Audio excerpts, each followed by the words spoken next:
Namaste everyone, this is Pooja. So today it's a congratulatory video, right?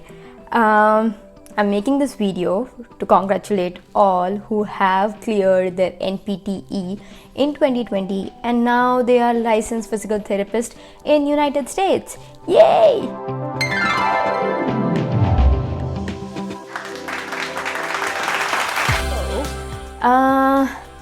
I heard from a few of my juniors, a few other girls and boys who I knew during my graduating year or who I somehow, got connected to while I was in United States, and I heard from them and they were really glad that they cleared the exams. They were thrilled that they are now licensed PTs, but now they were sort of confused as to what happens next, right? Now, you came to United States, you wanted to clear the exam so badly, right? Most of us want to like let's get done with the exam, right? You're done with the exams, you got the results, you passed. Now you're waiting for your license numbers, right? Now you're eager to apply to different jobs, see what scope you have, see how you should make a resume, where you should work. People have already started thinking about H1Bs and everything. So let's get started. Let's talk about all of these things in details. Okay, first things first, you cleared the exam. You first just get a pass or a fail result, right? It's usually within a week or two that you get the result, right? Once you get the results, you will, if you have cleared the exam, it would at least take a month for you to get your license numbers. The license number usually takes a month. I gave my exam in July 2017 and I received somewhere in after like August 17th-ish, August 17th, 2017, right? So it took a month period, right? Now most people get anxious what to do during this 1 month time period, right? Should they start applying or should they just wait till they get their license number? So technically you can start applying. You can start applying to the job positions and you can mention that you have cleared the exams but you're waiting for your license number, right? The license number is important because let's say an employer hires you, they can only charge the patient on your license number, right? So even if you have cleared the exam, if you don't have the license number, and in some cases you'll need your NPI number. If you don't have those things, the employer cannot really charge the patient on behalf of the therapist. So that's why you have to wait for the license number, right? So in this time duration, what you can do is, first of all, prepare a good resume, okay? But a good resume means just 1-page resume. Now you're a licensed therapist. The first line you'll mention is you'll write your name, you'll write your email address and your number, and the thing that you'll mention is now you are a licensed physical therapist in whatever state you are. So for me, it was licensed PT in New York, right? And then in brackets you could mention that you're waiting for your license number, and then just write whatever bachelor's, master's you did, what GPA you scored, what are your skills, what is your work experience if you have any. If not, you can just write you did internship in this and this place. Make sure you make the resume as crisp, like the details should be, it should be very useful. Every line should have some intention because you just get 1 page, right, to write the whole resume.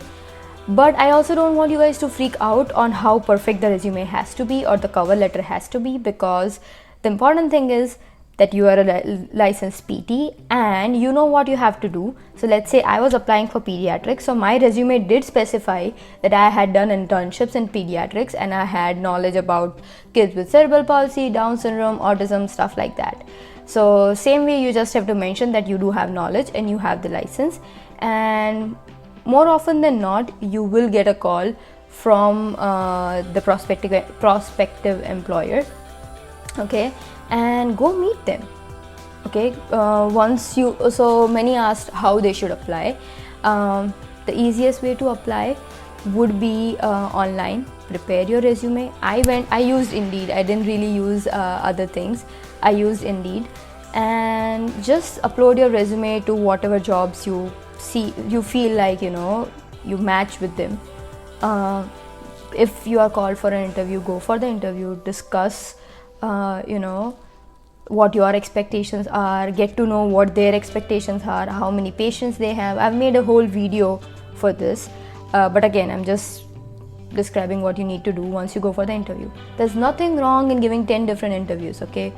And your first job doesn't need to be perfect, but I would suggest you get started right away, even before you get the license number, so that you can get a gist of what is happening in the field, right? You'll have an idea, because with COVID things have changed. So you just see the employers, meet them, see what their expectations are, what pay they are giving.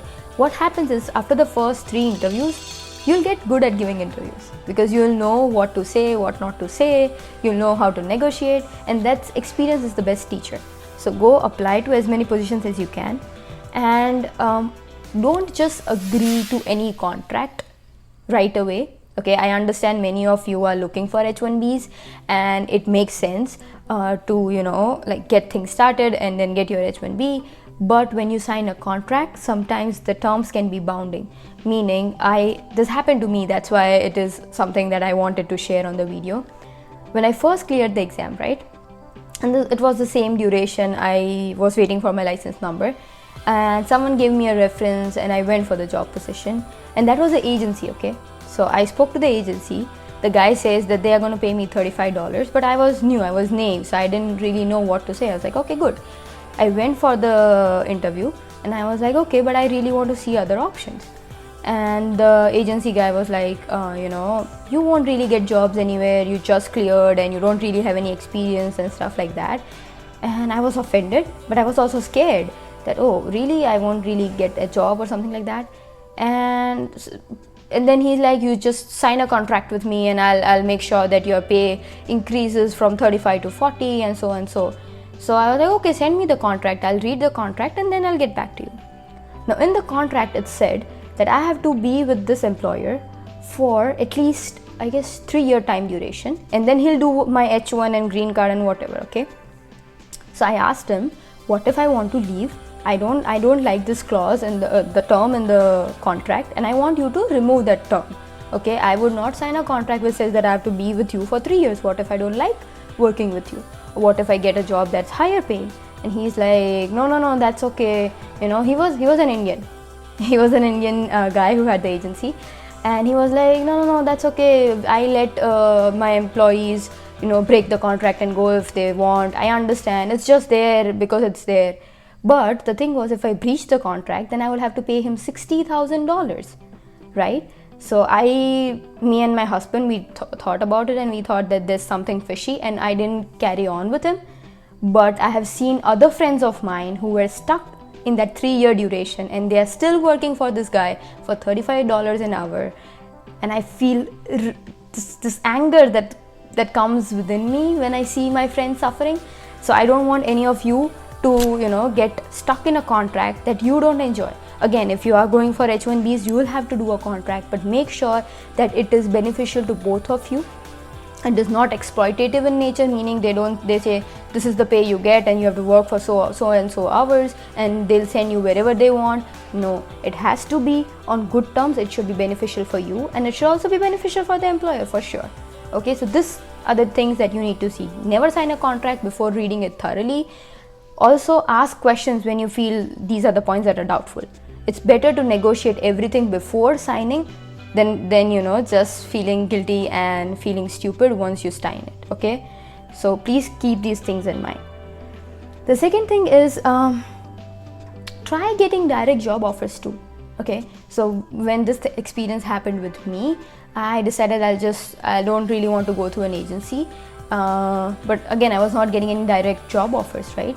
So I did go to an agency without any contracts, just doing covering jobs, like working 2 or 3 hours 3 days a week, stuff like that. And then in a month I got a position which said that they wanted to hire for pediatrics, direct position, and the pay was $20 more than what the agency person was giving me, right? So wait till you get the right job, but get started somewhere. Just don't sign a contract, okay? And I left my first job within 1 month. Okay, it's okay to leave your job if you find something that is better and you feel it is beneficial for you. Okay, but again, most people get stuck with their first job. They feel like they feel comfortable. They feel this is good for me. Don't get stuck into that.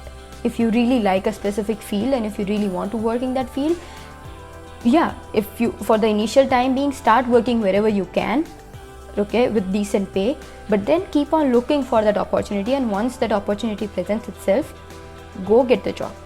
Okay, so yeah, this is not a very structured video. It's just what I would want to tell my juniors, so that they never they never have to face any issues that I know of. Okay, and the other thing is, you'll have to register for your NPI. You'll also have to take an insurance. Right now that you are a licensed PT, you'll need insurance.